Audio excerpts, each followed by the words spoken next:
ini hanya untuk mereka yang punya logika. Bagi yang tidak punya logika, skip aja. 3 petugas polisi yang menembak para anggota Laskar FPI Desember lalu sekarang sedang menjalani proses penyidikan. Sebagian pihak heran karena selama ini polisi menyatakan penembakan yang menewaskan Laskar FPI tersebut dilakukan dalam rangka membela diri. Apakah ini sekarang berarti polisi sendiri ragu? Apakah ini berarti ketiga polisi tersebut memang sebenarnya melakukan pelanggaran pidana dengan menembak para anggota Laskar? Pertanyaan ini layak terlontar. Saya sendiri percaya bahwa ketiga polisi tersebut tidak bersalah. Namun kesimpulan harus dicapai dengan cara yang transparan dan bertanggung jawab. Karena itulah dalam pandangan saya, disidiknya para anggota polisi itu membuktikan bahwa hukum berjalan di Indonesia. Polisi nampaknya tidak ingin pandang bulu, bahkan para anggota polisi sendiri harus menjalani proses hukum yang sama. Kejahatan dan ketidakjahatan seseorang harus dibuktikan melalui proses hukum. Kapolri misalnya bisa saja berkeras menyatakan dia yakin para anggotanya tidak ada yang melanggar hukum. Tapi keyakinan itu harus didukung oleh fakta hukum. Hanya karena ketiga anggota polisi itu kini diperiksa bukan berarti bahwa ada kecurigaan kuat bahwa mereka adalah pembunuh. Penyidikan dilakukan nampaknya lebih untuk merespons rekomendasi Komnas HAM. Komnas HAM menyatakan tidak ada pelanggaran HAM berat, tapi mereka menduga bahwa polisi melakukan pembunuhan secara tidak sah di luar hukum. Karena itu Komnas HAM meminta agar kasus ini diperiksa lebih lanjut tanpa perlu ke pengadilan HAM. Untuk menyegarkan ingatan, saya jelaskan dulu kasus yang berlangsung Desember 2020 lalu dengan merujuk keterangan polisi. Ketika itu terjadi konflik fisik antara polisi dan Laskar FPI. Ini semula diawali dengan operasi pengintaian rombongan Rizik Syihab. Para polisi menguntit perjalanan rombongan Rizik yang tiba-tiba saja meninggalkan kediaman di tengah malam. Pengintaian ini sangat logis dilakukan karena Rizik sebelumnya memang sudah berulang kali melarikan diri dan bersembunyi sehingga tidak terjangkau tangan hukum. Di tengah perjalanan di jalan tol, tim Laskar FPI menyerang polisi.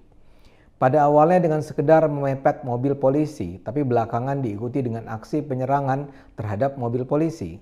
Tim Laskar FPI bahkan berhasil membawa 2 mobil polisi menjauh dari rombongan Rizik dan masuk ke daerah sepi. Di titik tertentu setelah menunggu sekian lama, mereka menabrak dan menembaki mobil polisi. Polisi balas menembak, sehingga kemudian terjadi kejar-kejaran ala film Hollywood. 2 dari anggota Laskar tewas dalam aksi baku tembak. 4 sisanya tertangkap di rest area KM 50 Jalan Tol Jakarta Cikampek. Keempat orang FPI itu ditahan dan dimasukkan dalam mobil yang diawaki 3 polisi. Di dalam mobil itulah keempat anggota FPI menyerang dan berusaha merebut senjata polisi. Tak ada pilihan, polisi pun terpaksa menembak para tahanan itu.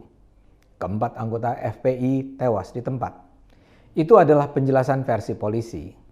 Keterangan tersebut lantas dibantah oleh para pendukung Rizik dan FPI. Mereka menuduh polisi dengan sengaja membunuh anggota Laskar. Mereka membantah bahwa mobil FPI yang lebih dulu menyerang polisi. Bahkan mereka menuduh polisi menyiksa para anggota Laskar sebelum membunuh mereka. Juru bicara FPI Munarman menyatakan anggota FPI tidak pernah membawa senjata api. Komnas HAM kemudian turun tangan terlibat dalam proses verifikasi.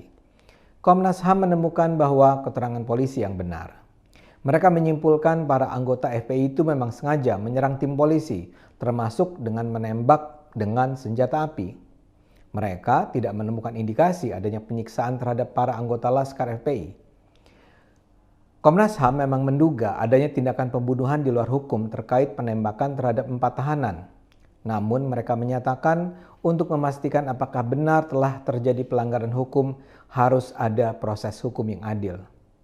Sementara itu, kubu pecinta Rizik dan FPI terus berkukuh menyebarkan narasi bahwa polisi menzalimi para anggota FPI. Mereka menggambarkan ke-6 anggota FPI yang tewas itu mati syahid dalam menegakkan jihad.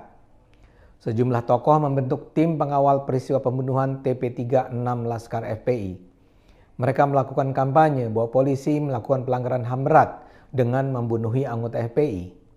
2 pekan lalu misalnya, mereka menemui Presiden Jokowi untuk menyatakan mereka yakin bahwa para polisi membunuh anggota FPI secara kejam. Lucunya, ketika dimintai bukti untuk mendukung keyakinan tersebut, mereka bungkam 1000 bahasa sehingga pertemuan hanya berlangsung 15 menit. Dalam konteks itulah kini 3 polisi yang menembak para anggota FPI kembali diperiksa. Ini semua demi kepastian hukum.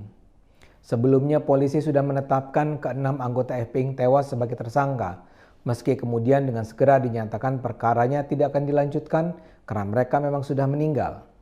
Banyak yang nyinyir dengan langkah polisi tersebut. Namun, saya ulang ya, ini semua harus dilakukan demi kepastian hukum. Harus jelas siapa yang benar, siapa yang salah. Para anggota FPI itu bukan pejuang kebenaran.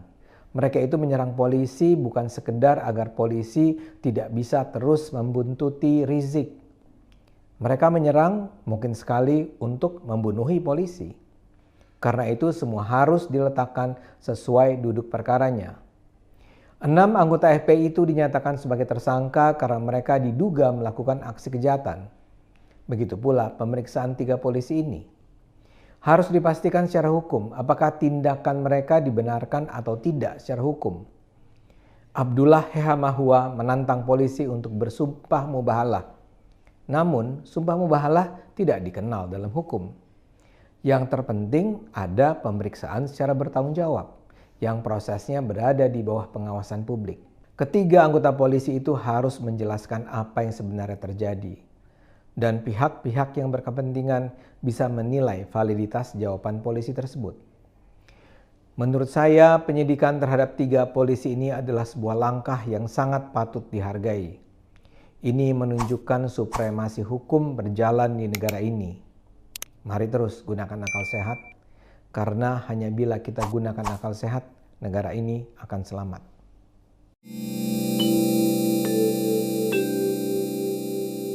Video ini hanya untuk mereka yang punya logika. Bagi yang tidak punya logika, skip aja.